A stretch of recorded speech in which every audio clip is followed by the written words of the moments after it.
Hello and welcome back to my YouTube channel दोस्तों। आज हम करेंगे हिस्ट्री के एमसीक्यूज, जो कि सारे इंपॉर्टेंट एमसीक्यूज मैंने एक पीडीएफ फाइल में कंपाइल्ड कर दिए हैं। तो हम इनको सॉल्व करेंगे वन बाय वन। तो आज दोस्तों स्वागत है। चलिए स्टार्ट करते हैं। भारतीय संविधान सभा के प्रथम अध्यक्ष कौन थे? तो इसका सही उत्तर होगा दोस्तों राजेंद्र प्रसाद। संविधान सभा के संचालन समिति के अध्यक्ष कौन थे? तो इसका सही उत्तर जो होगा दोस्तों वो भी राजेंद्र प्रसाद ही होगा। भारतीय संविधान सभा किस तिथि को लागू हुआ? 26 जनवरी 1949 को, 1950 को, 51 या 52 को? तो हमें सबको मालूम है कि 26 जनवरी 1950 को लागू हुआ था भारतीय संविधान।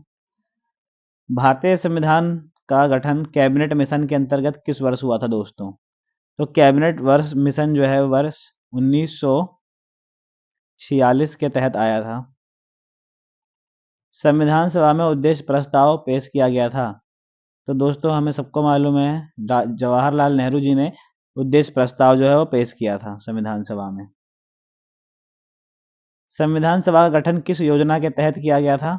तो संविधान सभा का गठन, इसका जो सही उत्तर होगा दोस्तों वो होगा कैबिनेट मिशन योजना के तहत। अगला क्वेश्चन है दोस्तों, अगला प्रश्न, संविधान सभा में भारत के राष्ट्रीय ध्वज का प्रस्ताव किसने पेश किया था? तो जो इसका सही उत्तर होगा दोस्तों वह होगा जवाहरलाल नेहरू, क्योंकि वो ही झंडा समिति के अध्यक्ष भी थे। हिंदी को राष्ट्रभाषा बनाने की वकालत संविधान सभा में किसने की? तो दोस्तों इसका जो सही उत्तर होगा वो था आरवी धुलेकर। इन्होंने बढ़ चढ़ करके हिंदी को राष्ट्रभाषा बनाने की वकालत की थी दोस्तों संविधान सभा में। भारतीय संविधान कितने दिनों में तैयार हुआ? दोस्तों पूरे भारतीय संविधान को बनने में 2 वर्ष 11 महीने और 18 दिन का वक्त लगा था। महात्मा गांधी दक्षिण अफ्रीका से भारत कब लौटे? तो और वह किस वर्ष लौट के आए?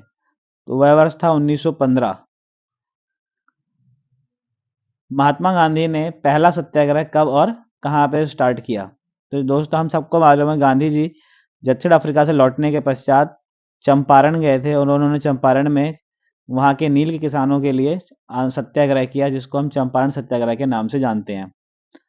आगे बढ़ते हैं। करो या मरो का नारा दोस्तों किसने दिया? तो यह सबसे फेमस नारा गांधी जी के द्वारा दिया गया राष्ट्रीय आंदोलन के दौरान। महात्मा गांधी के राजनीतिक गुरु कौन थे? लाला लाजपत राय, गोपाल कृष्ण, हेनरी लाज।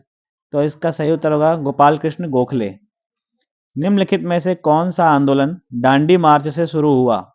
तो दांडी मार्च का जो आंदोलन है वो शुरू हुआ था सविनय अवज्ञा आंदोलन। दांडी मार्च के साथ सविनय अवज्ञा आंदोलन शुरुआत होती है। असहयोग आंदोलन कब प्रारंभ किया गया?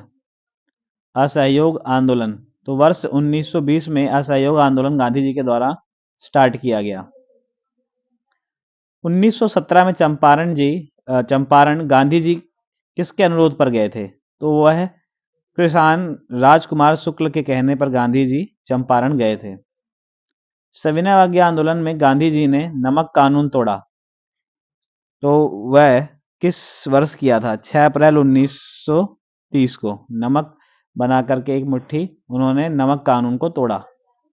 गांधी जी किस गोलमेज सम्मेलन में भाग लिया? तो गांधी जी ने जो द्वितीय गोलमेज सम्मेलन में हिस्सा लिया था लंदन जाकर के। इसके बाद अगला दोस्तों प्रश्न है, 1857 के विद्रोह का पहला सिपाही किसे कहा जाता है? तो हम सबको मालूम है मंगल पांडे ने क्रांति की शुरुआत की थी, तो मंगल पांडे इसका सही उत्तर होगा दोस्तों। कानपुर में विद्रोहियों का नेता कौन था? तो कानपुर में विद्रोहियों के नेता थे हम सबको मालूम है नाना साहब।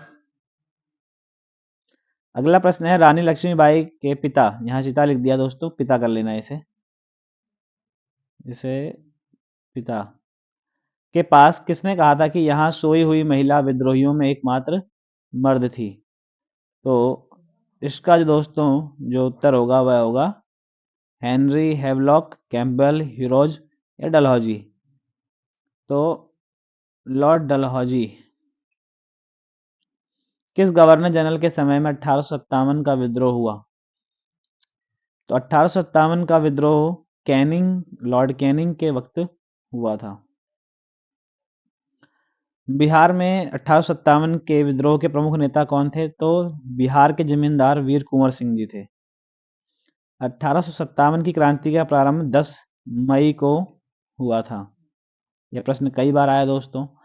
1857 के विद्रोहियों ने किसे भारत का सम्राट घोषित किया था दोस्तों? तो इसका सही उत्तर होगा बहादुर शाह जफर। लखनऊ में 1857 के विद्रोह का संचालन किया गया था किसके द्वारा? विजरिस कादिर, अजीमुल्लाह कुंवर सिंह या बेगम हजरत महल के द्वारा? तो लखनऊ में बेगम हजरत महल। इसके बाद संथाल, यहाँ पे संथाल कर लेना दोस्तों।